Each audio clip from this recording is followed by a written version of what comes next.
정치평론가 이강윤의 오늘.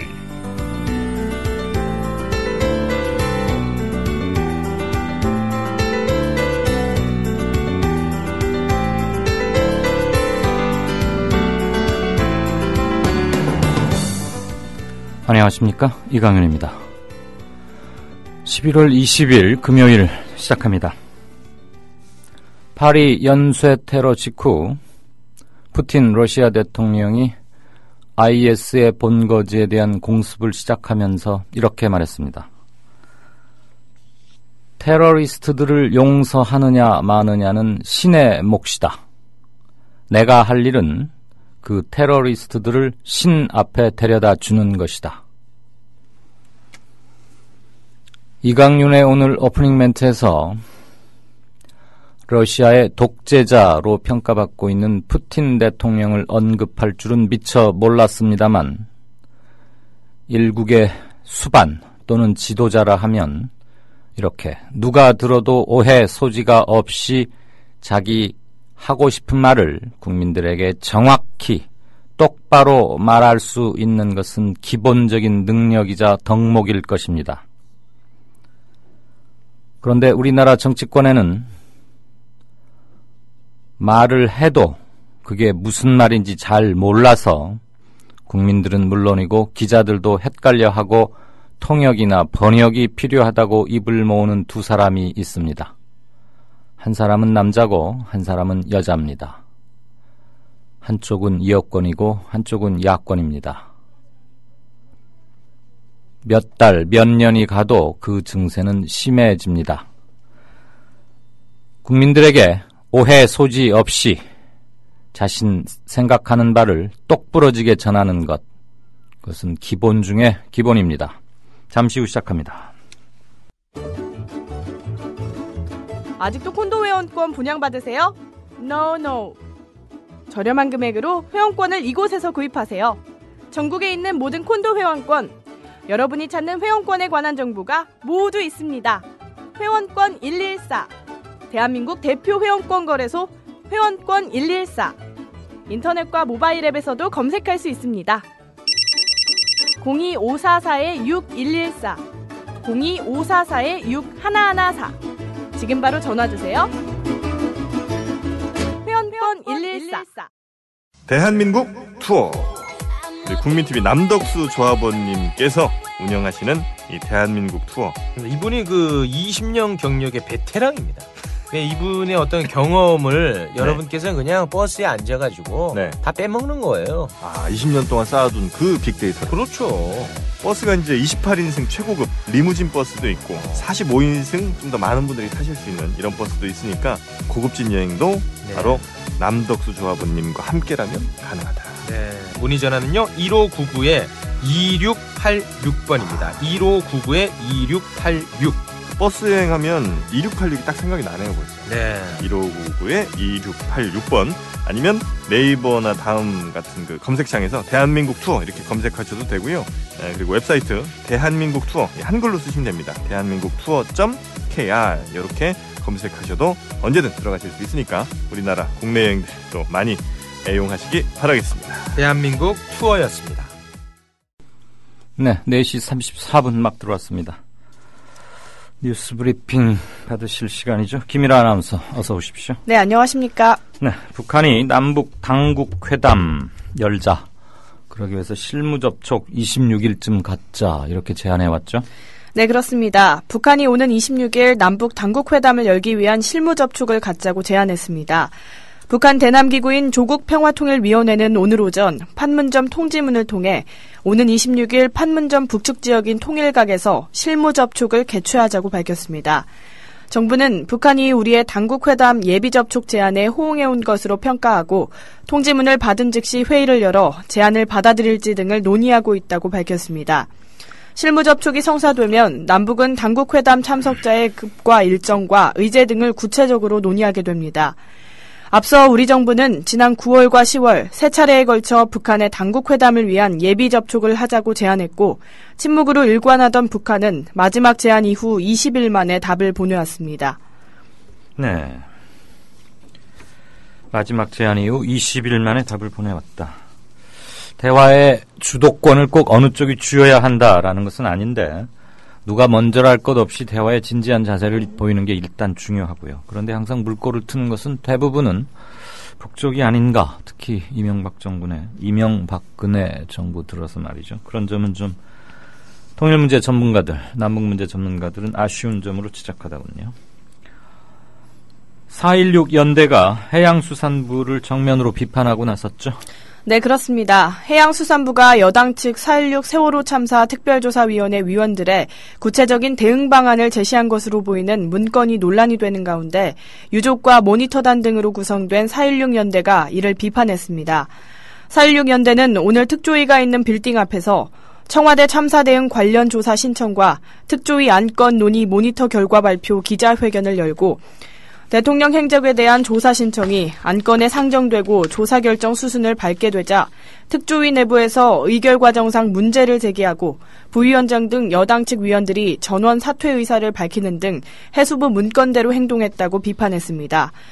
이들은 특조위 위원으로서 독립적이고 성역 없는 진상조사를 진행해야 함에도 여당 추천 위원들은 대통령의 행적을 범접이 불가능한 성역으로 취급하고 있다면서 목소리를 높였습니다.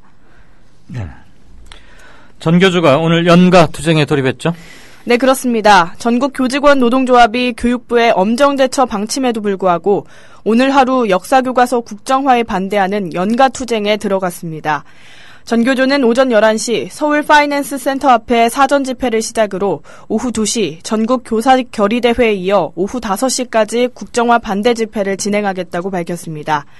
전교조는 오늘 집회에 1,000명에서 최대 2,000여 명의 조합원이 참석할 것으로 예상하고 있습니다. 이와 관련해 교육부는 이번 연가 투쟁을 불법 행위로 규정하고 법에 따라 엄정 대처하겠다고 밝혔습니다. 앞서 교육부는 지난 18일 연가 투쟁은 공무회의 집단 행동을 금지하는 국가공무원법 66조 위반 사항인 만큼 참석자를 징계하겠다는 공문을 각 시도교육청에 발송했습니다. 또 전교조 소속 교사의 집단 휴가를 허용한 학교장 등에 대해서도 징계 여부를 물을 방침입니다. 네.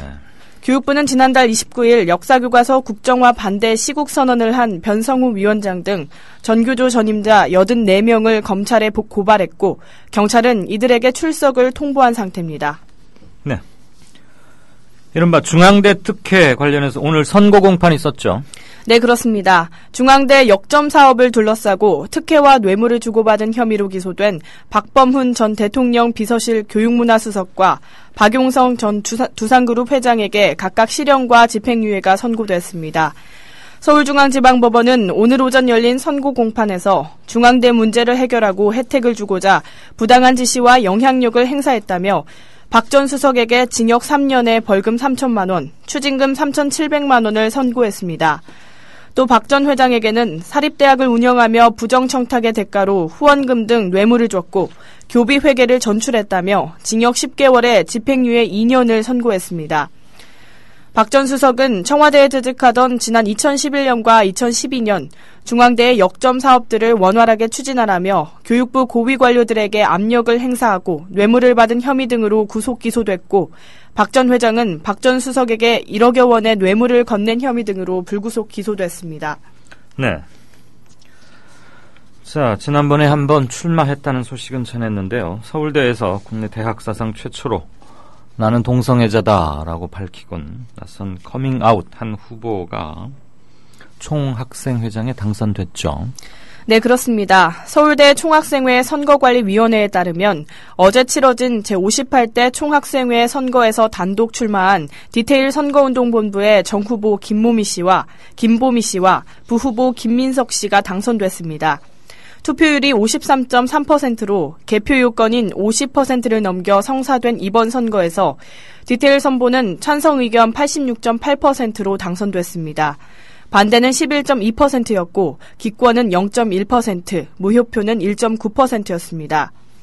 김 씨는 5일 교내에서 열린 선본 공동간담회에서 동성애자라고 커밍아웃해 학내외 화제를 모은 바 있습니다.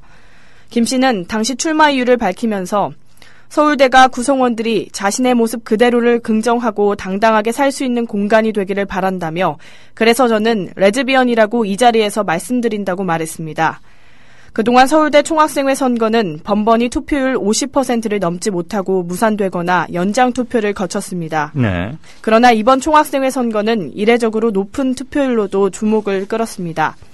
투표율 등의 문제로 재선거를 치르지 않고 11월 본선거에서 회장이 결정된 것은 2010년 이후 5년 만이며 연장 투표 없이 본 투표에서 마무리된 것은 18년 만입니다. 아, 그런 곡절이 있었군요. 그나저나 단독 후보였지만 한국에서는 아직도 인식이 그렇게 양호하다고는 볼 수 없는 개인적인 그런 문제점을 솔직히 털어놨고, 그렇지만 그런 것들은 총학생회장직 수행하는 데 큰 문제가 되겠느냐라고 판단한 학생들, 그런 게 아닌가 싶습니다.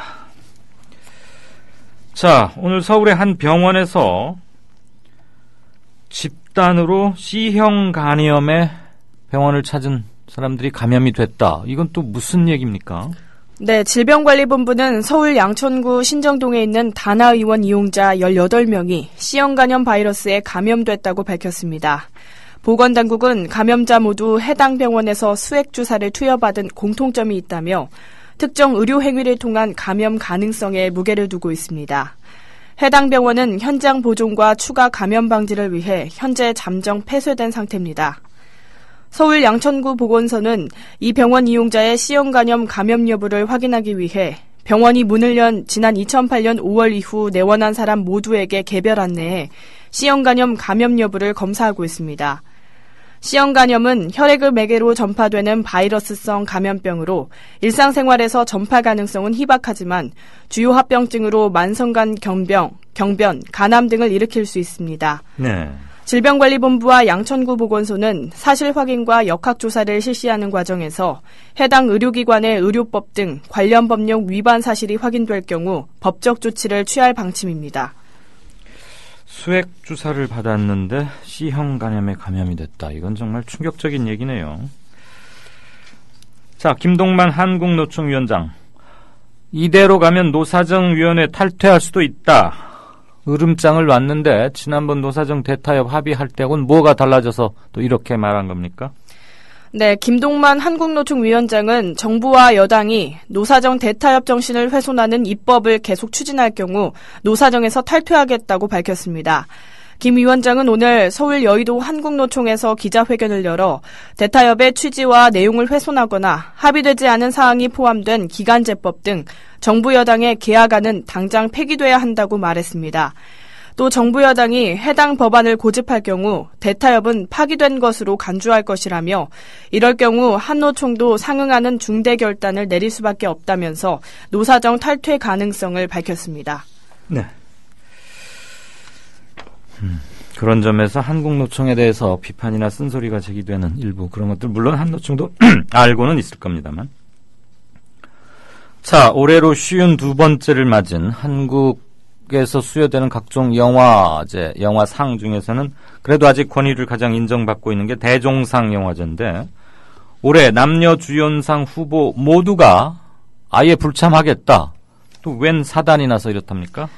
네, 오늘 오후 7시 20분 KBS 1을 통해 생중계되는 대종상 영화제에는 국제시장 황정민, 악의연대기 손현주, 베테랑 사도 유아인, 암살 하정우 등 남우주연상 후보에 오른 4명 모두 불참을 알렸습니다. 또 국제시장 김윤진, 암살 전지현, 차이나타운 김혜수, 미스와이프 엄정화, 뷰티인사이드 한효주 등 여우주연상 후보에 오른 여배우 5명도 불참 의사를 밝혔습니다. 네. 더불어 유료 인기투표 1위에 오른 김수현과 공효진까지 불참 소식을 전해 반쪽짜리 시상식으로 전락할 위기에 몰렸습니다. 해당 배우들은 대부분 촬영 일정 및 해외 체류 등을 이유로 불참 의사를 밝혔지만 업계에서는 불참자 시상 제외, 인기상 유료 투표, 운영상의 이단 실수 등 영화제의 권위와 신뢰도가 크게 떨어졌다는 사실에 무게를 두고 있습니다. 네. 이러한 논란에도 불구하고 영화제 측은 시상식을 예정대로 진행하겠다는 입장입니다.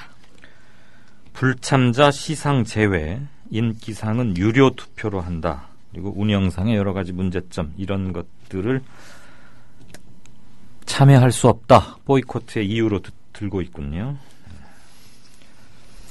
자, 국적 논란, 그래서 한국에 들어올 수 있느냐 없느냐 가지고 굉장히 시끄러웠던 사람이죠. 가수 겸 배우, 미국 이름으로는 스티브 유, 우리 이름으로는 유승준 씨가 LA 총영사관을 상대로 비자 발급 거부 처분을 취소해달라는 소송, 그러니까 비자 내주시오 이 말이지요 지금? 네, 그렇습니다. 법조계에 따르면 미국 시민권자인 유승준은 지난 9월 LA 총영사관에 대한민국 입국 비자를 신청했다 거부되자 이달 초 서울행정법원에 소장을 냈습니다. 유승준이 신청한 비자는 재외동포들에게 발급되는 F4 비자입니다. 그는 법원에 낸 소장에서 나는 단순한 외국인이 아닌 재외동포인 만큼 재외동포법상 체류 자격 배제 사유에 해당하지 않는다며 경제적 이유 등 피치 못할 사정에 따른 것일 뿐 병역 기피 목적은 아니라고 주장했습니다. 네. 유승준은 군 신체검사 4등급 판정을 받은 상태에서 2002년 1월 미국 시민권을 취득해 병역이 면제됐습니다. 같은 해 2월 입국을 거부당해 미국으로 돌아간 뒤 13년째 국내에 들어오지 못하고 있습니다. 그렇군요. 13년째. 네. 신세계그룹이 탈세 혐의로 800억 원가량을 추징당할 것 같다고요? 네, 그렇습니다. 신세계그룹이 탈세 혐의로 거액의 추징금을 내게 됐습니다. 관련 업계에 따르면 국세청은 이달 초 신세계그룹에 대한 세무조사를 마무리하고 미납 법인세 등에 대해 800억 원대의 추징금을 부과했습니다. 국세청은 앞서 지난 5월부터 이마트와 신세계건설 등 신세계 계열사에 대한 세무조사를 진행했으며 이 과정에서 이명희 신세계그룹 회장이 차명주식 37만여 주를 실명 전환하기도 했습니다. 국세청은 하지만 실명 전환된 주식은 조세포탈 혐의는 없는 것으로 보고 최대 70억 원의 증여세만 물리기로 한 것으로 전해졌습니다. 네, 증여세는 한 70억 원 정도, 추징금은 약 800억 원대. 전두환 전 대통령 한동안 이거저거 다 재산 조사하고 미국에서도 환수받고 해서 대강 끝나가는가 싶었는데 사실 그 뒤로 언론들이 추적 보도를 잘 안 한 점이 있긴 하지만 체납자 명단에 또 이름이 버젓이 올라갔네요. 네, 그렇습니다. 전두환 전 대통령이 1년 만에 서울시 지방세 체납자의 불명예를 다시 안게 됐습니다. 어제 서울시의회 새정치연합 소속 서윤기 의원에 따르면 전 대통령은 지방세 양도소득세분 4,400만 원을 체납하면서 지방세 체납자 명단에 이름을 올렸습니다. 박재민 재무국장은 전 대통령이 지방세 양도소득세분은 3억 8,200만 원으로 현재 4억 1,000만 원의 체납금 미납 상태며 본인 명의의 재산이 없어 가족 등과 접촉해 체납금을 독려하고 있다고 답변했습니다. 서 의원은 자녀들의 재산은 어마어마한데 본인 재산이 29만 원이라 징수를 못하는 실정이 참으로 어이없는 일이며 사회적으로 인정될 수 없다라며 개탄했습니다. 네, 이번에는 지방세군요. 그러니까 서울시에 내야 할 돈 4억 1,000만 원 정도의 세금을 안 내고 또는 못 내고 있다라는 얘기죠. 네. 자녀들의 재산은 어마어마한데 본인 재산이 29만 원이라 징수를 못하는 실정. 어이없다. 29만 원인지 아닌지는 잘 모르잖아요. 그거 그냥 본인이 장난처럼 재미삼아 한 말인데 그게 마치 사실인 양 지금 몇 년째 통용되고 있는 것. 지난번 전두환 씨 일가 재산 밝히면서 일단 그건 다 밝혀진 것 같은데. 자, 주말 날씨 어떻답니까? 내일은 전국이 대체로 맑겠으나 경북 동해안은 대체로 흐리고 밤에 비가 오겠습니다. 휴일인 모레는 전국이 가끔 구름이 많은 날씨를 보이다가 낮부터 점차 흐려지겠습니다. 특히 경남 동해안은 오후 한때 강원도 영동과 경북 동해안은 흐리고 비가 오겠으며 강원도 영서와 경북 내륙은 밤부터 비가 오는 곳 있겠습니다. 기상청은 당분간 기온은 평년보다 높은 날씨를 유지하겠다고 말했습니다. 네, 지금까지 뉴스브리핑의 김일아 아나운서였습니다. 고맙습니다. 박 대통령은 재치 있는 유머로 주변 사람들을 안심시키며 분위기를 바꾸었습니다. 아유, 공해야 공해. 아니 기사님, 뉴스 듣다 왜 라디오를 끄세요? 대통령 동정 연예인 스캔들 동물 날씨 얘기뿐이에요. 어디 뉴스가 뉴스다워야지요. 그럼 기사님 안목에서 뉴스다운 뉴스는 뭔가요? 4대강 만든다고 하더니 죽을 4차 4대강 만들었고 나라님이 자원 외교한다며 혈세를 펑펑 써댔고 똥별들이 무기 팔아서 뒷돈 챙기고 나라가 개판 5분 전이 됐는데 이런 건 뉴스에 안 나오잖아. 뭐가 뉴스겠어요? 자고로 뉴스라는 거는 권력이 뭔지 알려주고 그 권력을 바르게 이끄는 거 아니겠습니까? 왜 이럴까요? 그게 다 권력자한테 장악당한 거죠. 기사님, 그래서 이런 세상, 이런 뉴스를 바꾸자고 해서 등장한 협동조합이 있잖아요. 네? 협동조합이요? 조합원이 사주라서 조합원 뜻에 어긋나는 뉴스를 만들 수 없는 그런 방송이에요. 오! 아니 거기가 바로 미디어 협동조합입니다. 욕하고 한숨 쉬는 것으로 그치지 말고 함께 희망을 만들어요. 미디어 협동조합 홈페이지 국민.tv 또는 서울전화 3144-0933으로 문의하세요.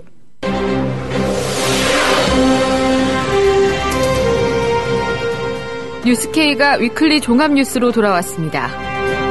깊이 있는 취재, 날카로운 시선이 담긴 뉴스가 시청자 여러분을 찾아갑니다. 매주 금요일 저녁 8시 30분 새로워진 뉴스K에 많은 관심 바랍니다.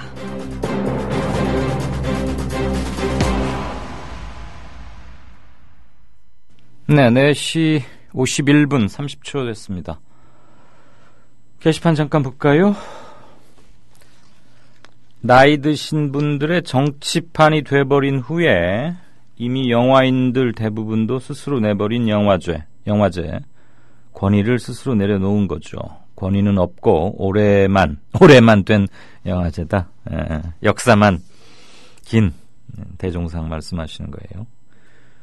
나이 드신 분들의 정치판이 돼버린 후에 누구 어느 배우를 생각하시고 지칭하시는 건지 대충은 알겠는데 그렇군요.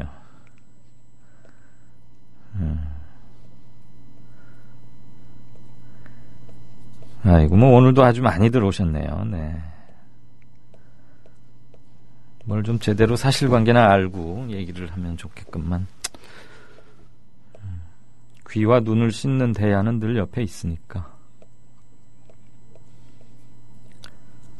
스티브 유승준 씨, 말 그대로 병역 기피할 의사 또는 목적이 없었다면 작년에라도 오겠다고 했으면 어쩌면 조금이나마 그 진심을 믿어줄 수도 있었겠죠. 그런데 만으로 40이 넘는 올해에 와서야 오고프다고 징징거리는 그 행태에 진정성이 있어 보이진 않습니다. 이거 왜 이렇게 말이 많은 거죠? 사실 제가 큰 관심을 갖거나 꼼꼼히 뉴스 흐름을 체크해 오진 않았는데요. 이게 다른 모든 재외 교민, 스티브 유와 같은 상태의 모든 교민들에게도 똑같이 해당됐던 것이 적용이 된 건지, 아니면 이 유승준 씨에게만 다른 좀 혹독한 잣대가 적용이 됐는지, 그런 거는 한번 따져볼 필요는 있겠죠.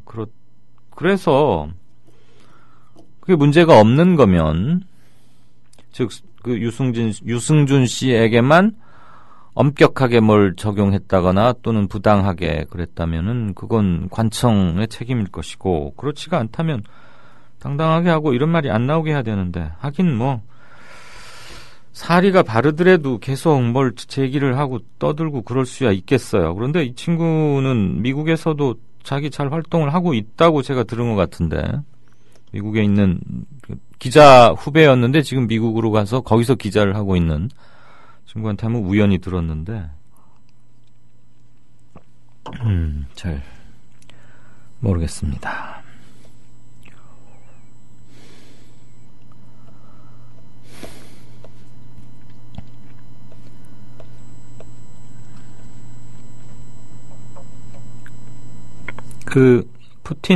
러시아 푸틴 대통령의 그 말, 듣기에 따라서는 상당히 문학적이고 그런 말인데, 그냥 아주 문장은 짧더라고요. 영어로 번역된 그게 러시아 연설 원고, 연설이라기보다는 언급인데, 영어로 번역된 걸 보니까 아주 간명하게 대귀법으로, 그건 신이 할 일이고 내 할 일은 이거다.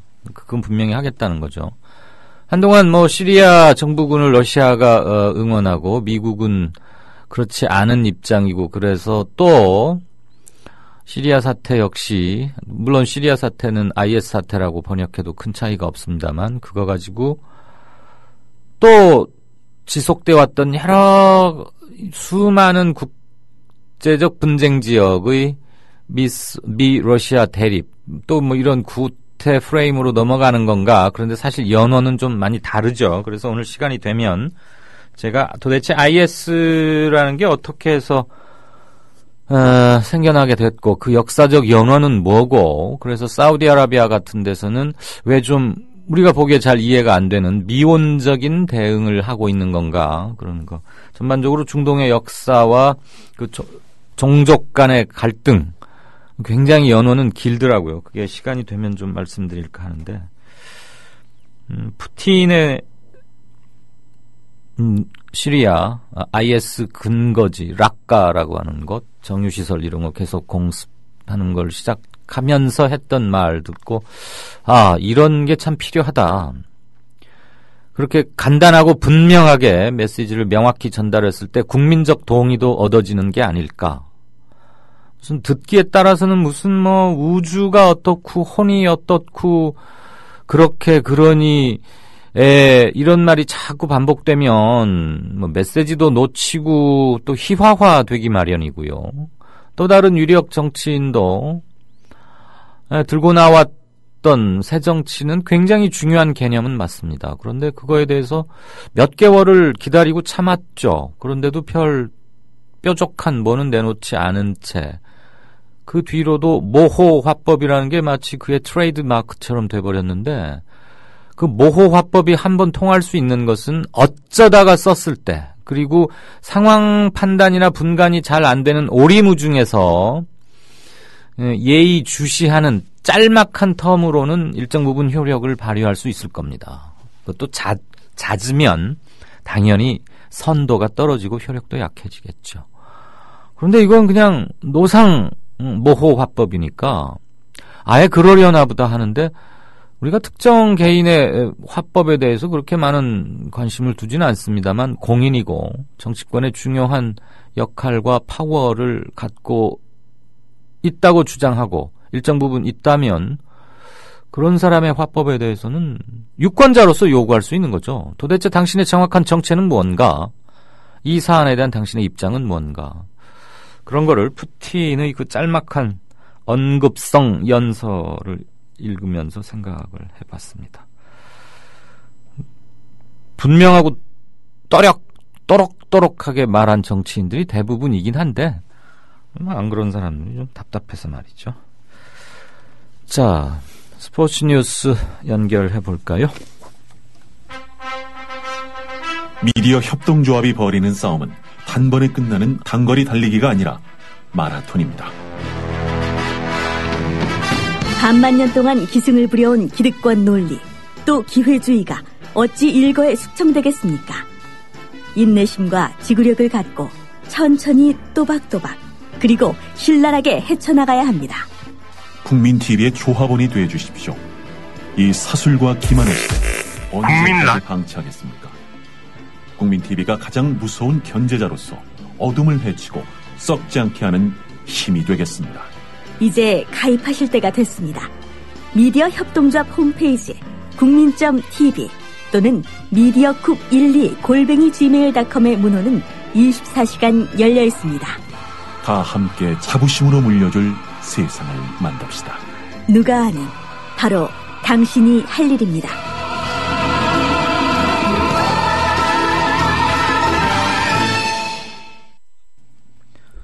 네. 스포츠 뉴스, 스포츠 큐의 박상현 차장, 안녕하세요. 네, 안녕하십니까. 어제 저는 이 경기를 아예 놓쳤는데, 실은 하는 줄도 잘 몰랐지만, 일본하고 그 프리미어 12, 프리미어 12, 준결승에서 만났는데, 우리가 아주 대역전승을 거뒀다면서요? 예, 그렇습니다. 어떻게 보면은 한일 야구 역대, 경기사상 최고의 명승부가 아니었나 좀 이렇게 생각이 듭니다. 그러니까 이거 놓친 게 더 억울해지는군요. 못 봤어요. 다른 일 때문에. 예. 아무래도 우리나라 선수가 이번에도 오타니 선수를 제대로 공략하지 못하면서 거의 패배 일보 직전까지 갔었고요. 아, 그 예선전에서 우리를 납작하게 만든 그 빠른 공 던지는 투수가 또 나왔나 보죠? 예, 그렇습니다. 그 오타니 선수는 완전히 우리나라를 겨냥해서 뽑은 선수이기 때문에 역시 오타니 선수가 연속해서 2번이 나왔고요. 예. 그다음에 이 오타니 선수가 7이닝 동안 11개의 삼진을 잡아냈습니다. 와. 그러니까 21개 아웃카운트 중에서 11개가 삼진이었다는 거죠. 네. 예, 그다음에 이제 안타 1개와 그다음에 몸에 맞는 공 하나 이렇게밖에 출루를 시키지 않았습니다. 결과적으로 봤을 때는 거의 한국 타선이 완전히 오타니 선수에게 묶인 거고요. 예. 하지만 9회에 극적인 역전승을 거뒀습니다. 얼마 전에 타계한 고 요기베라 씨가 그 미국 양키스의 전설적인 포수죠. 가장 남긴 명언이 있습니다. 야구는 끝날 때까지 끝난 것이 아니다. 네. 그것을 정확하게 보여준 그런 경기가 아니었나 생각이 듭니다. 예. 그 빠른 공 던지는 그 친구한테 또 완전히 묶였었군요.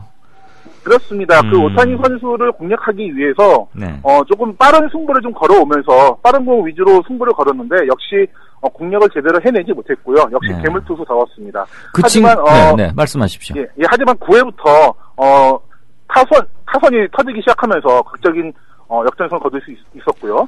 그다음에 이제 그것을 해결해준 타자가 바로 그 일본 시리즈 MVP에 빛나는 이대호 선수였습니다. 네. 앞으로 그 한일 야구 대표 선수들끼리의 야구 대결이 그렇게 잦지는 않겠지만 이 오타니 이 친구가 나이도 어리던데 또 만나면 또 우리가 죽술 확률은 클 것 같아요. 그렇게 못 치나 봐요.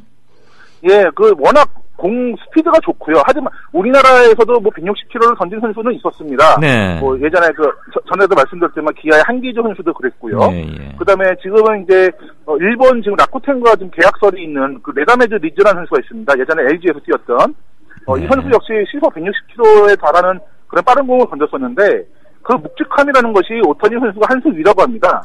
그다음에 묵직하게 공이 들어오고요. 그다음에 전에도 말씀드린 적이 있지만 이 빠른 공, 웬만한 선수 빠른 공의 속도에 맞먹는 그런 포크까지 갖고 있기 때문에 공략하기는 상당히 힘들어 보입니다. 그 오타니 선수 말이에요. 우리하고 할 때만 선발 등판했나요? 아니면 다른 나라, 다른 팀하고 할 때도 나가서 여전히 그렇게 또 상대 팀을 침묵시키면서 괴력 투를 뽐냈습니까? 예, 우리나라하고만 많이 뛰었습니다. 그러니까 확실하게 한국을 겨냥한 투수라고 보면 되겠습니다. 어디 미국이나 큐바 이렇게 야구 좀 하는 그런 나라에는 출전을 안 시켰군요. 예, 쿠바와는 같은 조가 아니었기 때문에 출전을 하지 않았고요. 예, 미국전에서 역시 나서지 않았습니다. 완전히 오타니 선수는 우리나라를 겨냥한 그런 선수였습니다. 아예 일본에서 작심하고 대한국용 투수로 딱 찍어 놨었군요, 일찍부터. 예, 그렇습니다. 그러면 이제 우리가 일본 이기고 올라갔으면 언제 누구랑 결승합니까? 네, 바로 오늘 7시부터 미국과 멕시코의 경기가 벌어지는데요. 네. 이 경기의 승자가 바로 내일 한국과 결승전을 치르게 됩니다. 그럼 미국과 멕시코 패자와 일본이 3, 4위를 놓고 붙습니까? 네, 그렇습니다.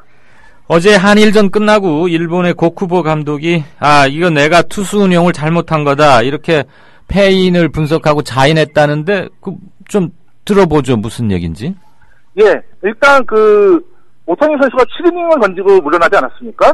네. 그 다음에 노리모토라는 선수가 또 있습니다. 이 선수 역시 빠른 공을 갖고 있고, 역시 오타니 선수의 다관왕을 저지한 선수입니다. 3진 왕을 차지했기 때문에, 그만큼 또 굉장한 투수였는데, 일단 고쿠보 감독 자체가, 오타니 선수를 7이닝 동안 던지하고, 나머지 2이닝을 노리모토에게 맡긴다. 이런 계산을 세웠습니다. 네. 그런데 결과적으로 봤을 때는, 오타니 선수가 투구수가 얼마 되지 않았거든요. 100개도 채 안 됐기 때문에 결과적으로 봤을 때는 한 이닝을 좀 더 끌고 나갈 수도 있었고요.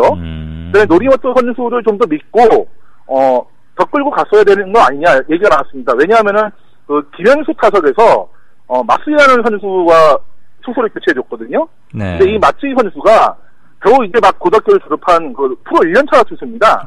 근데 이 선수에게 무사 만루의 그런 위기 상황을 맡긴 것 자체가 잘못된 것이다. 이런 얘기가 나오는 것이죠. 오타니인가 하는 친구가 아직 어리고 어깨도 싱싱하고 빠른 볼이면 완투 시키면 안 돼요? 왜 바꿔줘요?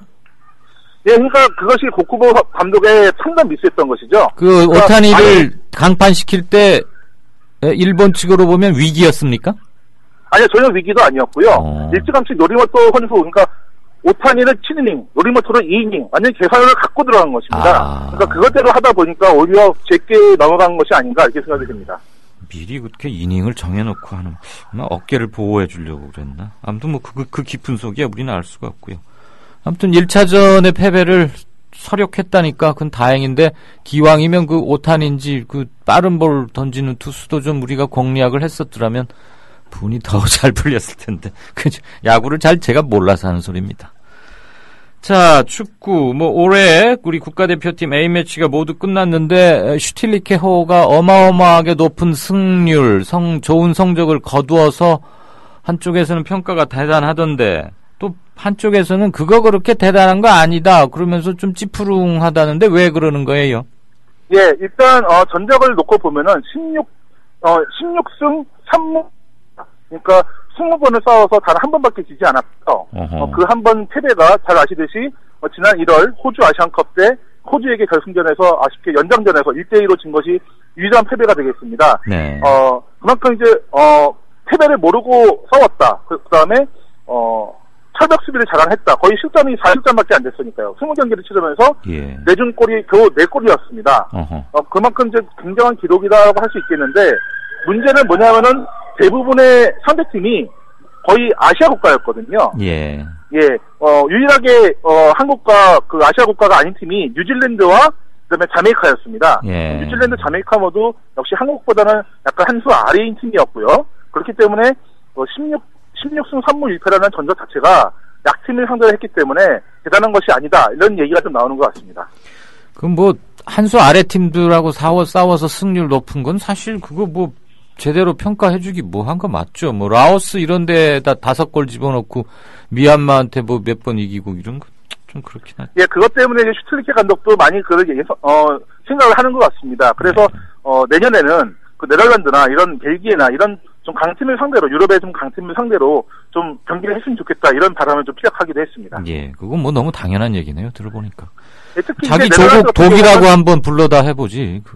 예, 근데 이제 내년 같은 경우는 유로 대회가 있기 때문에 독일이라든지 벨기에라든지 이런 팀은 좀 힘들 것으로 보이고요. 하지만 네덜란드 같은 경우는 유로 2016에서 본선에 올라가지 못했기 때문에 탈락했습니다. 붙을 가능성이 있어 보입니다. 거의 시간이 좀 되니까. 그 네덜란드도 잘하는 데인 줄 알았는데 역시 영원한 강자는 없나 봐요. 그 예선에서 떨어지더라고요. 예, 그렇습니다. 아무래도 좀 선수들이 좀 방심하지 않았나. 지난해 브라질 월드컵 때 3위에 올랐던 것이 너무 취해 있어서 좀 방심하지 않았나, 그런 생각이 좀 듭니다.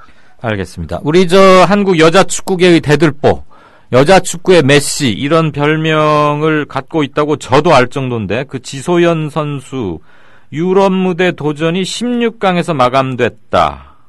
그럼 잘한 겁니까? 좀 제 기량을 발휘하지 못하고 아쉬운 성적입니까? 일단 유럽 여자 축구, 그러니까 전 세계 여자 축구의 그 프로리그 중에서 가장 강한 리그라고 한다면은 독일 쪽입니다.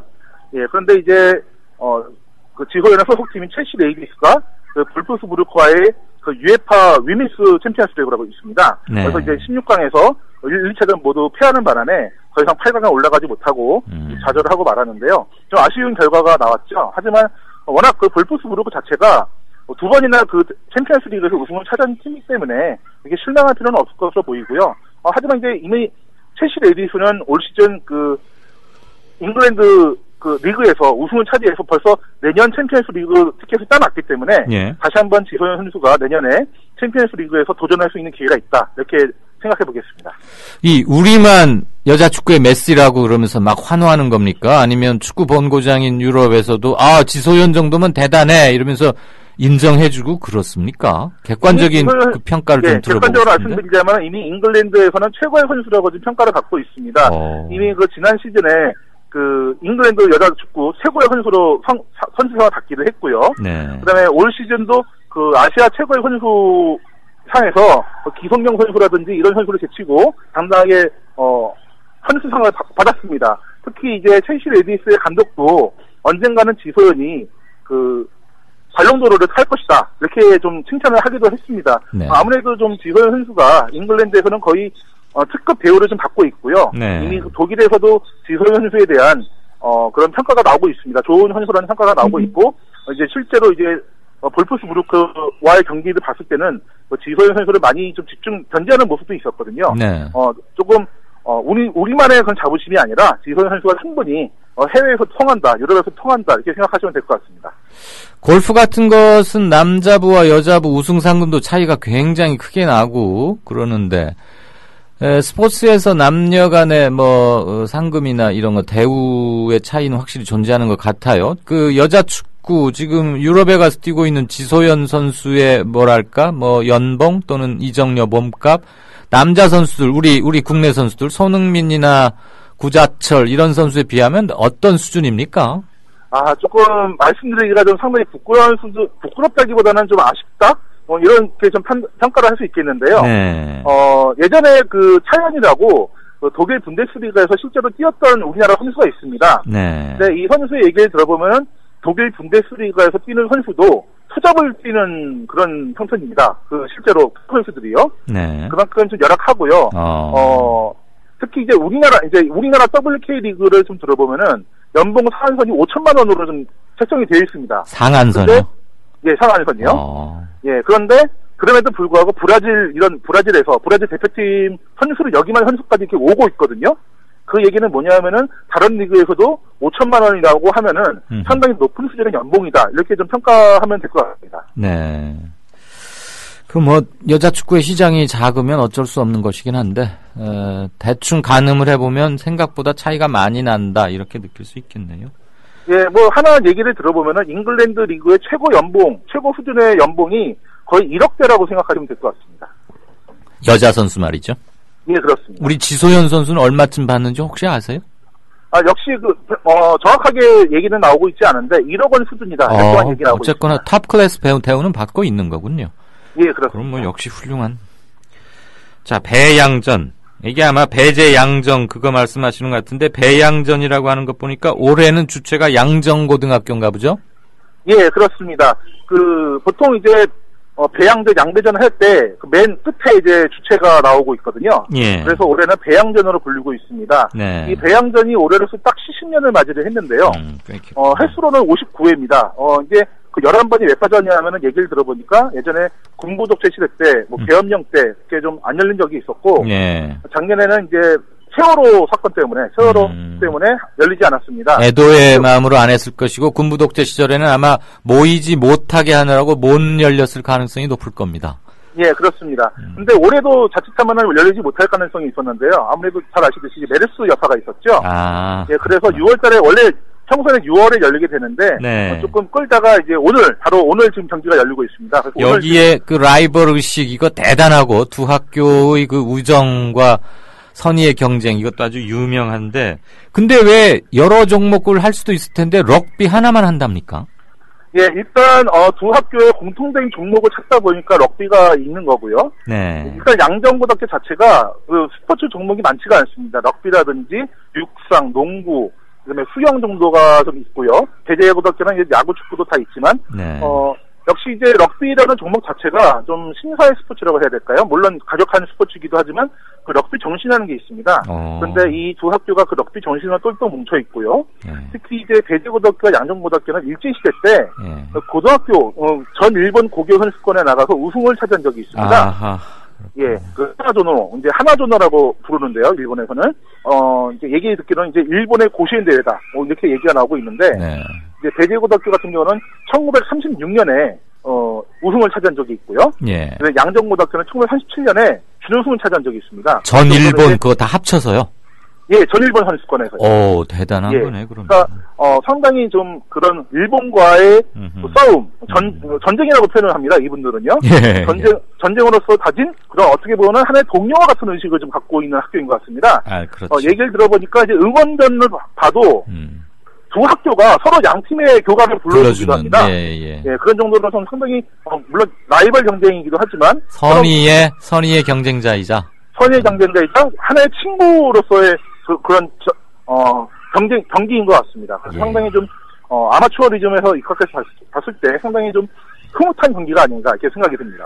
연고전과 함께 아주 유명한 그리고 옥스퍼드, 캠브리지 그런 것 과도 이렇게 비견되는데 대단한 전통을 갖고 있고, 제가 그 럭비 하는 선수들을 가까이서 한 본 적이 있는데, 아메리칸 뭐죠? 미식 축구. 그 막 이렇게 보호 장구도 막 크고 어깨도 막 이따만하고, 그거하고는 또 굉장히 다르고, 육체가 부딪히는 그 둔탁하고도 야성스러운 사나이들만의 무엇 그런 게 있는 것 같고, 좀 보다가 야 저러다 많이 다치는 거 아니야? 오마조마하고 그런 것도 많더라고요. 아무튼 격렬한 그런 스포츠로 알고 있습니다. 네, 오늘 축구, 야구, 그리고 전통의 배양전, 양배전 소식까지 잘 들었습니다. 박성현 차장 고맙습니다. 네, 감사합니다. 조선일보가 일제에 벌이는 거룩한 전쟁에 참여하라고 해서 내 학도병으로 지원했다가 죽을 뻔했다우. 6.25 때 조선일보가 국군이 연전연승하고 있다고 해서 넋놓고 있었죠. 근데 밤새 인민군이 서울을 함락시키고 후퇴할 때는 남편을 잡아갔어요. 진작 피난할걸. 조선일보에서 외환 위기는 없다며 설레발 떨었는데 그걸 바보같이 믿었어요. 그래서 사업에 실패했습니다. TV조선에서 황선 신은미가 북한을 지상 낙원이라고 했다는 보도를 보고 폭탄을 던졌어요. TV조선이 거짓 보도를 한 건데.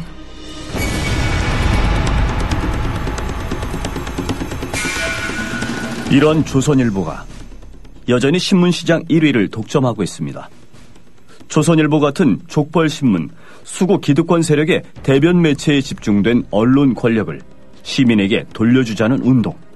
이게 바로 미디어 협동조합 운동입니다. 조합원이 아니신가요? 서둘러 가입해주세요. 조합원이신데 조합비를 아직 못 내고 계신가요? 서둘러 자동납부 신청을 해주세요. 인터넷 국민.tv 또는 서울전화 3144-0933, 3144-7737로 하시면 됩니다. 네, 5시 17분 막 들어왔습니다.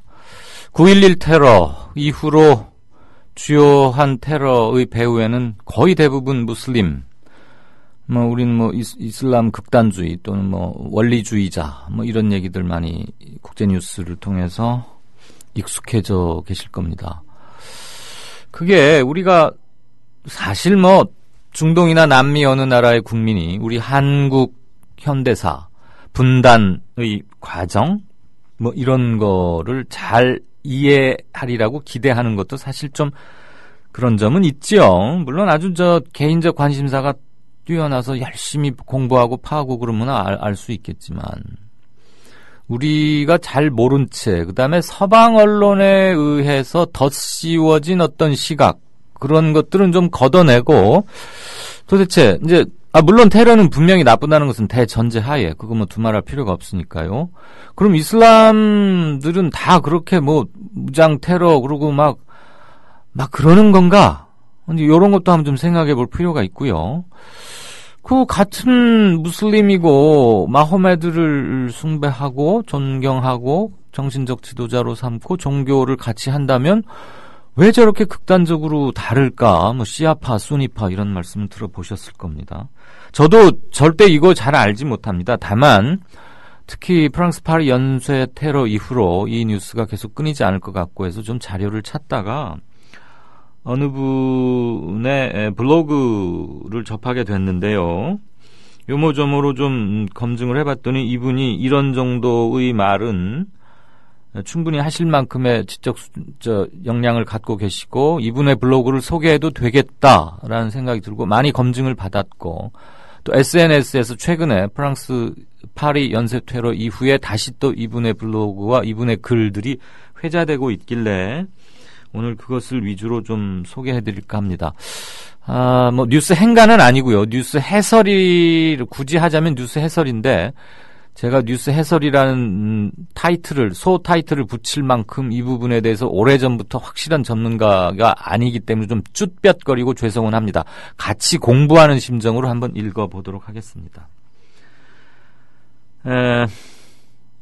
아주 유명한 정치학자죠. 세뮤얼 헌팅턴이란 분. 지난 1996년에 내놓은 문명의 충돌. 이건 두말할 필요가 없는 명저입니다. 중고등학교 필독 도서로도 돼 있고 한데.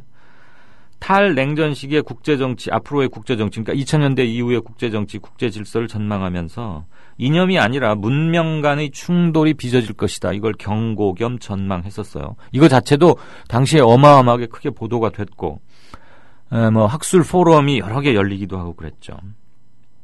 그 헌팅턴 교수가 미국으로 대표되는 이른바 서구 문명, 서유럽 문명의 경쟁자 또는 충돌 가능자로 제시한 것은 유교와 중동의 이슬람 문명을 꼽았습니다. 유교는 아마 중국, 그레이트 투, 패권주의, 굴기라 그러죠. 굴기, 대국 굴기, CCTV, 아니죠. CCTV래. 중국, 갑자기 생각이 안 나네요. 중국, 우리의 KBS 같은 곳, 거기에서 이렇게 NHK 등 거 다 합쳐가지고 만든 저기가 있죠. NHK가 아니고 자체적으로 만든, NHK하고 만든 것은 실크로드였고, 그 대국 굴기 시리즈를 보면은 그건 영상물로나 책으로나 대단한 건데, 아마 거기를 든 것 같고, 그 다음에 중동의 이슬람 문명일 거라고 예상을 한 바 있습니다. 이슬람교는 수니파와 시아파로 나뉘어진다는 것은 다들 알고 계실 테고요. 형식적 이유는 창시자인 무하마드에서 지배자 칼리파로 이어지는 권력 계승 과정의 문제인데, 실제적 이유는 좀 사정이 다릅니다. 서유럽의 역사를 돌이켜보면 기독교는 처음에는 종교일 따름이었습니다. 그 세력이 권력으로 인정받는 데는 한 300년 정도 시간이 걸리는데요. 로마 제국이 기독교를 수용한 것이 결정적 계기가 됐습니다. 그러니까 이미 갖춰진 로마 제국이라는 아주 융성기, 대단히 탄탄한 제국에 종교가 들어와서 이식된, 그런 식으로 표현을 해도 될 무방할 겁니다. 그런데 이슬람은 기독교보다 약 600년쯤 뒤에 이제 모습을 드러내죠. 그리고 종교적 세력이면서 바로 군사력을 갖춘 국가가 되고, 그리고 나서 오스만 투르크 제국 이런 말 많이 들어보셨을 텐데 제국이 됩니다. 그러니까 기독교는 로마 제국의 강력하고 융성한 기운에 편승했다면, 이슬람은 그 연원부터가 다르고 약 600년 후라는 것도 꽤 중요한 요소입니다. 근데 이슬람이 그런 식의 이 전개가 가능했던 이유는 태생지인 아라비아 반도가 제국의 변방이었기 때문입니다. 이때가 고대 말에서 중세 초의 시기, 고대에서 중세로 넘어가는 그때입니다. 여기서 중요한 두 가지는 무하마드가 후계자를 정하지 못한 채 죽었다는 겁니다. 종교이기만 했던 기독교는 예수의 후계자가 필요 없었죠. 그냥 제자들이 나중에 교황 세력이나 지도부를 만드는데, 그거에 반해서 이슬람은 종교이자 국가였기 때문에 후계자가 반드시 필요했습니다. 그렇지만 절대 권위의 지도자가 후계자를 정하지 않고 세상을 뜨는 바람에 이후에 분란의 요소가 여기서부터 잉태된 겁니다. 또 하나는 아라비아 반도와 페르시아 지역의 민족 계통이 다르다는 겁니다. 그러니까 지금의 사우디아라비아를 떠올리시면 되는데, 아라비아 반도의 지역은, 아라비아 반도의 주요 인족은 셈족, 아랍인이고, 셈족은 아프리카 흑인보다는 약간 덜, 피부색은 검은 아랍 흑인 또는 아랍 황인이라고도 불립니다. 그에 반해서 페르시아 지역은 지금 이란으로 대표되는 곳인데요. 페르시아 지역은 아리아인 계통의 파르사족입니다. 아리아니까 완전히 인종과 민족이 다른 거죠. 이란 사람들 보면 그러니까 사우디 오만, 사우디 옆에 두바이 등등등 그쪽 중동 사람들보다 피부가 훨씬 희고 차라리 백인 계열에 가깝습니다. 물론 아리아인이기 때문에 그렇습니다. 그러니까 민족적으로 다르다. 그 다음에 칼리파라는 그 종교 지도자를 세워놓지 못한 점이 있었다. 아랍인들이 페르시아인들을 지배하기 시작한 역사가 시작되는 지점입니다. 뭐가 그렇느냐? 이슬람 제국이 형성되고 그 당시 옛 페르시아 지역에 세워진 왕조 사산조 페르시아를 공격해서 점령해버립니다. 이게 두 세력 간의 충돌이자 첫 교섭이고, 점령함으로써 굳이 따져 올라가자면 여기서부터 역사의 분화가 시작된다고 할 수 있습니다. 그러니까 아랍 사람들이 페르시아 사람들을 지배하기 시작한 겁니다. 그래서 무하마드가 죽고 알리 이후에 지금까지 수니파와 시아파의 갈등이 계속 지속되는데 한 1300년 정도 갈등이 계속되고 있는 겁니다. 어마어마한 거죠. 1300년이면 처음에 달랐던 분화 요소가 완전한 체제와 시스템과 머릿속의 인식으로 굳어져 버리고도 남을 충분한 시간입니다. 1300년 동안 갈등이 지속됩니다. 그러니까 지금 뭐 미국과 러시아가 들어서 뭐 협상을 한다거나 군사적으로 한다거나 정치적으로 해결한다거나 다들 고개를 갸우뚱하는 거죠. 미국과 러시아의 필요에 의해서 국제 정세를, 국제 질서를 자기들 입맛에 맞는 현 상태를 유지하기 위해서 일시적인 폭격이나 뭘 할 수 있지만 1300년간 지속되어 온 갈등과 대립을 미국이나 러시아가 커튼 뒤에서 악수한다, 회담한다 하고 해서 그게 없어질 수 있겠습니까? 그래서 다들 갸우뚱하고 앞날이 잘 안 보인다는 예측이 나오기도 합니다. 수니파는 무하마드의 후계자를 그의 친구이자 장인이기도 했던 아부 바르크 1대 후계자로 그 사람을 삼고 있습니다. 그 이후에 무마르란 사람이 2대, 우스만 3대, 알리 4대로 이어집니다. 그러니까 요 적통이라고 인정을 하는 겁니다. 그러니까 무함마드의 혈통보다는 이슬람 제국의 유지가 더 중요하다고 보았고 그래서 수니파는 이 사람들을 공식적인 칼리파로 인정을 합니다. 그런데 시아파는 1대부터 3대, 즉 바르크, 아부 바르크, 우마르, 우스만까지는 인정을 안 합니다. 그럼 우리는 인정 못하겠다. 저것은 정통성이 없다. 그리고 그나마 혈통적인 문제가 없는 무하마드의 사촌동생이자 사위인, 그러니까 최초의 개창자인 무하마드의 사촌동생이자 사위, 혈족으로 관계를 일정 정도 맺고 있는 알리, 네 번째 알리, 저쪽에서는 네 번째로 인정하고 있는 알리를 1대 칼리파로 여깁니다. 그러니까 추종하는 그 시발점이 다르기 때문에, 시작점이 다르기 때문에 계속 뭔가 서로 해석이 다를 수밖에 없죠. 이 혈통 계승 문제로 물론 분파가 갈릴 수는 있겠지만 아직까지 이토록 정치적으로 크게 대립하는 이유는 그 문제뿐만이 아니고 오랜 시간 피지배층이었던, 즉 지배를 받아왔던 페르시아인의 후손인 지금의 이란에 사는 사람들, 이란 지역 사람들이 가질 수 있는 정치적 대안이기도 했기 때문에 이들은 그런 선택을 합니다. 아랍 반도와 페르시아 지역을 지배했던 이슬람 제국들을 간단히 정리를 하자면, 사실 제가 지금 이렇게 말씀을 드려도 뭐가 정리가 될 것을 기대하진 않습니다. 다만 연원이 이렇게 길고 복잡하다. 그러니까 섣불리 신문에 나는 몇 가지 뉴스만으로, 제목만으로 우리가 현혹당하거나 어느 한 세력에 대해서 또는 이슬람 세력 전체에 대해서 편견을 가져서는 안 되겠다는 것을 말씀드리고자 합니다. 나중에 이 문제를 정통하고도 아주 쉽게 더 잘 소개해 줄 수 있는 분을 섭외해서 한번 공부하는 시간을 갖도록 하겠습니다.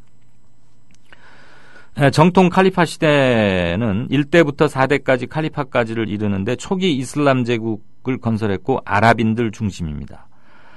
그를 이어서 우마이야 왕조라는 게 그 뒤를 잇는데요. 661년부터 750년까지 한 100년이 채 지속되진 않습니다. 90년 정도인데 칼리파 선출제에서 세습제로 전환하게 됩니다. 칼리파를 선출하다가 이제 세습으로 임명해서 세습시키는 거죠. 그러니까 아랍계는 수니파, 페르시아계는 시아파로 딱 나뉘고 이게 갈등이 굳어지기 시작한 시점이 이때입니다. 그런데 이 다툼에서 아랍계인 수니파가 패권을 잡습니다. 그 뒤를 잇는 게 아바스 왕조라는 겁니다. 그럼 역사 시간에 아마 들어보신 기억 날 거예요. 750년부터 1258년까지 비교적 600년 이상, 거의 700년가량 존속한 대단히 중요한 왕조죠. 우마이야 가문과 아랍인들의 권력 독점에 반발해서 생긴 왕조인데 이슬람 문화의 전성기를 이루고 이때 역시 수니파가 권력을 독점합니다. 아바스 왕조 후기에 수니파, 시아파 간 갈등이 심각해져가지고 각 지역별로 막 세력이 난립하고 여기에 투르크족, 지금 오스만 터키를 생각하면 됩니다. 투르크족까지 중동으로 밀려옵니다. 아랍권은 유일한 시아파 왕조인 파티마 왕조를 제외하면 이후 생성된 아이유브 왕조나 맘루크 왕조 또는 오스만 투르크 등이 모두 역시 수니파입니다. 페르시아권은 셀주크 투르크, 셀주크 터키, 그리고 호라즘 왕조, 티무르 제국 등 외부 민족들이 받아들인 수니파의 영향권에 있다가 사파비 왕조에 이르러서 시아파 왕조가 드디어 들어섭니다. 그게 사파비 왕조가 1501년부터 1736년까지 지속되는데요. 이 사파비 왕조는 고대 페르시아와 함께 현재 이란의 역사적 뿌리가 됩니다. 이때야 처음으로 시아파 왕조가 들어섭니다. 그게 1600년 전후의 일입니다. 이라크는 아랍반도와 페르시아 지역의 중간쯤에 위치해 있기 때문에 종교, 정치, 인종 갈등이 첨예하게 부딪히고 거기서 불꽃이 일어나는 지역입니다. 그 이라크의 현대사는 중동 현대사의 모든 모순과 질곡과 구조적 갈등 요인을 함께 갖고 있고 거기에 후세인이라는 절대 권력을 행사했던 최근에 미국 공습에 의해서 사망했다고 발표됐죠. 그 지점에 이르게 됩니다. 사우디와 이란의 중간 지점에 있으면서 영토와 인구 사이즈 면에서 결코 녹록하지 않았기 때문에 매우 복잡하고도 중요한 인자로 작용을 하는 겁니다. 리비아가.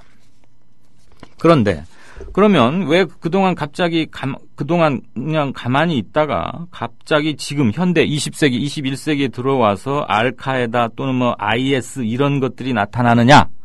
그럼 1600, 1700년대 이후로 400~500년간은 왜 조용했느냐? 시아파와 수니파가 안 싸웠느냐? 그런 건 아닙니다. 두 종족 간의 종교적 해석의 문제, 이런 인종의 문제, 이건 계속 있었는데 그동안은 어느 파가 됐건 어마어마한 힘을 가지지 못했습니다. 그것은 유럽 열강의 패권주의와 식민지 전략 이런 것과도 긴밀하게 맞닿아 있습니다. 그런데 오일머니라는 게 이들을 다시 일으켜 세웁니다. 1, 2차 석유 위기, 중동 전쟁을 거치면서 석유는 이들에게 어마어마한 힘을 가져다 주지 않습니까? 국제 정치 무대에서 외교력뿐만이 아니고 경제력, 군사력에까지도 힘을 부여합니다. 그래서 오일머니로 경제력이 확보되고 있기 때문에 그것을 바탕으로 세력을 키워가고 있고 키우려고 합니다. 오랜 시간 억눌려 있던 사람들로서는 오일머니라는 대단한 힘의 원천이 생기니까 이런 시도를 하는 건 한편 당연하다고도 볼 수 있습니다. IS, 지금 문제가 되는 IS는 수니파 극단주의 이념인 와하비즘, 이슬람 극단주의인데요. 이 와하비즘을 자기 사상의 모태로 삼고 있습니다. 그러니까 너무 당연한 얘기인데 수니파는 이슬람 제국의 주도 세력이기도 했습니다. 수니파의 와하비즘, 이게 자기들 채택하고 있는 극단주의 이념인 거죠. 수니파의 와하비즘은 종교적 이념을 넘어서서 강력한 이슬람 제국, IS, 예전에 오스만 투르크 제국의 명성 이런 것들을 지향한다고 볼 수도 있겠죠. 우리가 왜 제국을 다시 부흥시키지 못하겠느냐? 그럴 이유가 없다. 그런 게 또 있어야 비전으로 제시되고 선동할 수 있고 세계 각지에서 지원 세력을 끌어들일 수도 있는 거죠. 그래서 이슬람 제국이 가장 강성했던 중세 초 그것의 영화, 부흥을 꿈꾸는 건 어떻게 보면 그들 입장에서는 당연하기도 합니다. 그래서 아랍과 이슬람 제국은 꽤 오랜 기간 동안 전성기를 구가한 바가 있습니다. 칼리파, 우마이야, 아바스 이렇게 이어지는 때인데요. 넓게 잡아보자면 서기 630년에서부터 1258년까지 아까 그 왕조가 망하던 그때까지입니다. 몽골 제국의 공격으로 당시 이란 지역의 호라즘 왕조와 아랍 지역의 아바스 왕조는 몽골군에 의해서 멸망당해버리고 맙니다. 당시 이슬람 세력의 최후의 보루였던 북아프리카 지역의 맘루크 왕조가 겨우 몽골 제국의 공격으로부터 살아났던 유일한 세력이기도 합니다. 이후에 몽골 제국이 그리 오래 존속되지 못하고 이제 쇠하죠. 그래서 몽골 제국의 멸망 이후에 중동은 아랍, 아나톨리아 반도, 이란 이렇게 크게 세 지역으로 나뉘어집니다. 패권도 당연히 3분되는 거죠. 이후에 중동의 패권을 잡은 건 여러분 잘 아시는 오스만 제국입니다. 투르크 이슬람 세력인 오스만 제국은 중세부터 근대 초까지 강력한 제국을 형성해서 전성기를 구가했습니다. 그게 1300년부터 대략 1920년대까지입니다. 그러니까 20세기 들어서기 직전까지 우리가 중동 하면 떠오르는 것은 오스만이 어쩌면 너무나 당연합니다. 한편 이란의 사파비 왕조는 시아파 왕조로서 당시 수니파였던 오스만 투르크가 세력을 넓히는 것을 몸으로 막아냅니다. 이때 이제 다시 한번 부딪히게 되는 거죠. 중동 그리고 아나톨리아 반도, 발칸까지 차지했던 오스만 제국은 어마어마한 제국을 형성했죠.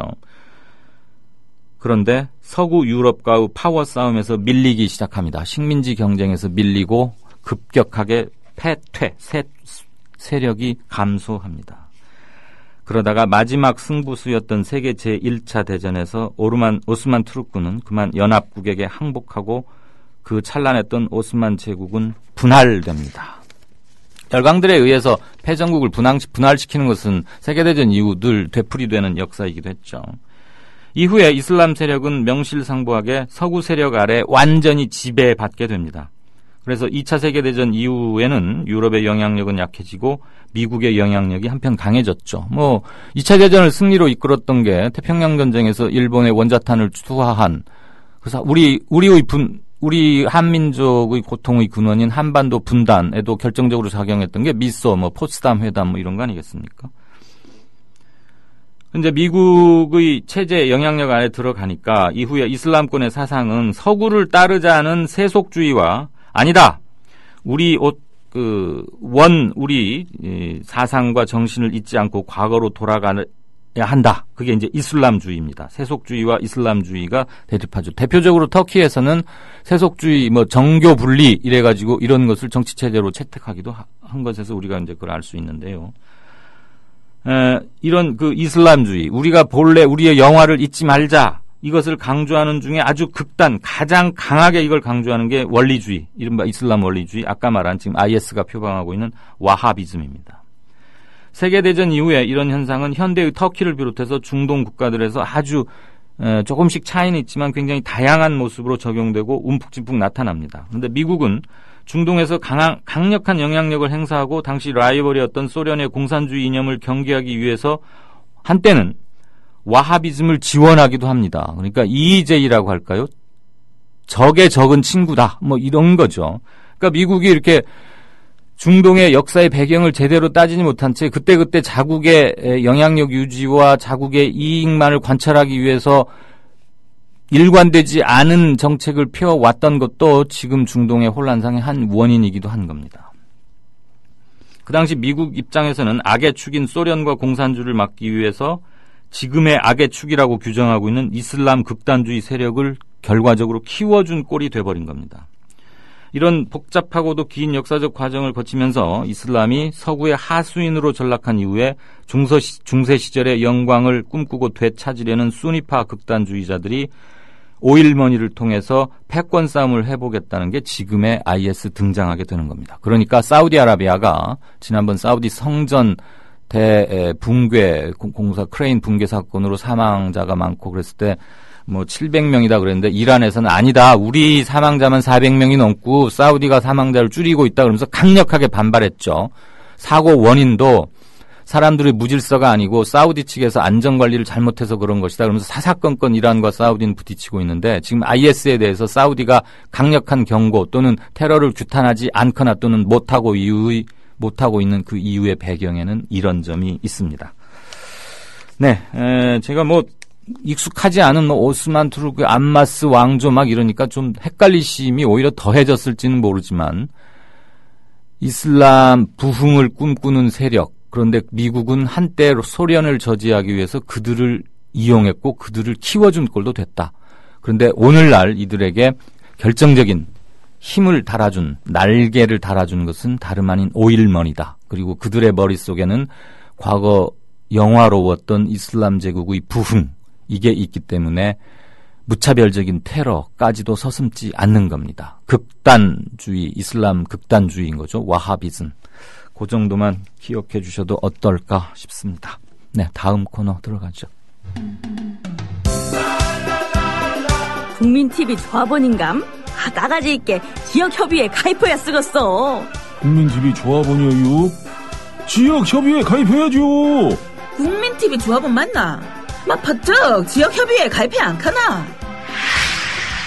국민TV 조합원에 가입하고 조합비를 내고 국민라디오와 국민TV를 시청한다고 조합원으로서의 만족이 전부냐? 결코 아닙니다. 가까운 지역협의회에 가입하셔서 가까이 사는 조합원과 동지애를 나누십시오.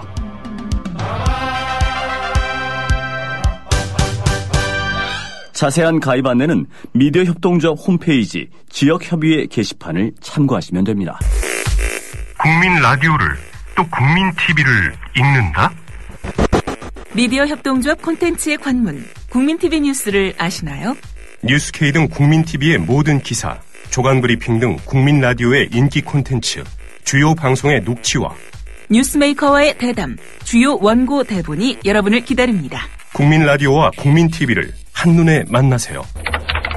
news.국민.tv 모바일 접속은 m.news.국민.tv